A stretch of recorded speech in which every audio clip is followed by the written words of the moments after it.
এ যেন বলিউডের কোনো সার্ভাইভাল সিনেমার দৃশ্য। টানেলে আটকা পড়ে আছেন ৮ জন কর্মী। তাদের উদ্ধার করতে হাজির হয়েছেন সেনাবাহিনী, নৌবাহিনীর কমান্ডো দলসহ সরকারি উদ্ধার কর্মীরা। চলছে বৈঠক, সাজানো হচ্ছে পরিকল্পনা। তবে সময় যতই যাচ্ছে ততই কমে যাচ্ছে আটকা পড়া কর্মীদের বেঁচে থাকার সম্ভাবনা। রোমহর্ষক এই ঘটনার সাক্ষী হচ্ছে ভারতের তেলেঙ্গানা রাজ্য। শনিবার সকালে রাজ্যের নাগারকুর্নুলের শ্রী সাইলাম বাঁধের পেছনের টানেলে একটি ছিদ্র মেরামত কাজ করছিলেন কয়েকজন শ্রমিক। কাজের সময় টানেলে একটি ছোট ফুটো লক্ষ্য করেন কয়েকজন কর্মী। তবে সেটি আকারে ছোট হয় খুব বেশি গুরুত্ব না দিয়ে কাজ চালিয়ে যান তারা। আর সেখান থেকেই ঘটে বিপত্তি। ভেঙে পড়ে টানেলের বেশ কিছু অংশ। টানেলটি ভেঙে পড়ার পর অধিকাংশ কর্মী দ্রুত বেরিয়ে আসতে সক্ষম হলেও ৮ জন ভিতরে আটকা পড়ে যান। এরপর থেকে তাদের সঙ্গে আর যোগাযোগ করা সম্ভব হয়নি। টানেলের মুখ থেকে কমপক্ষে ১৩ কিলোমিটার দূরে এই ধসের ঘটনা ঘটেছে।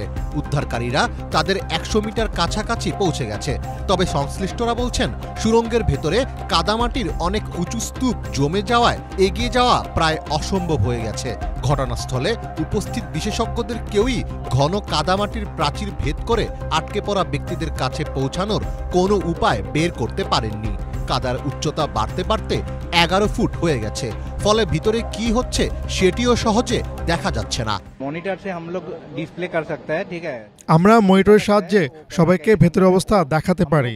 ক্যামেরা দিয়ে ভেতরে যা ঘটছে তা ট্র্যাক করতে পারি। আমরা উত্তরাখণ্ড অভিযানে একই কাজ করেছি, তাই আমাদের ডাকা হয়েছে। আমরা বর্তমানে পরিস্থিতি জানি না, আর ভবিষ্যতে কি হবে তাও জানি না।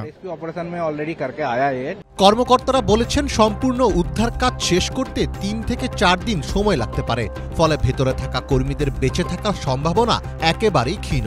উদ্ধারকারীরা ধ্বংসস্তূপের মধ্যে আটকে পড়া শ্রমিকদের ডাকাডাকি করলেও কোনো সাড়া পাননি। চোখের সামনে তাদের আসন্ন মৃত্যু দেখে দিশেহারা হয়ে পড়েছেন আটকা পড়া কর্মীদের স্বজনেরা। শ্রীশৈলম থেকে দেবরকোন্ডা পর্যন্ত এই টানেলের দৈর্ঘ্য ৪৪ কিলোমিটার, যার ৩৫ কিলোমিটারের কাজ ইতিমধ্যেই সম্পন্ন হয়েছে। এটি নলগন্ডা এবং খাম্মাম জেলার প্রায় ৪ লক্ষ একর জমিতে সেচের জন্য ৩০ টিএমসি ফুট পানি সংগ্রহ করতে পারবে। ভারতে বড় অবকাঠামো নির্মাণের স্থানে দুর্ঘটনা নতুন কিছু নয়। ২০২৩ সালে উত্তরাখণ্ডের হিমালয় অঞ্চলের একটি সুড়ঙ্গ সড়ক ধসে পড়ার ঘটনা ঘটে। পরে ১৭ দিনের ম্যারাথন অভিযানের মাধ্যমে সেখান থেকে ৪১ জন শ্রমিককে উদ্ধার করা হয়েছিল। মীর ফজলে রাব্বি, বাংলা ভিশন।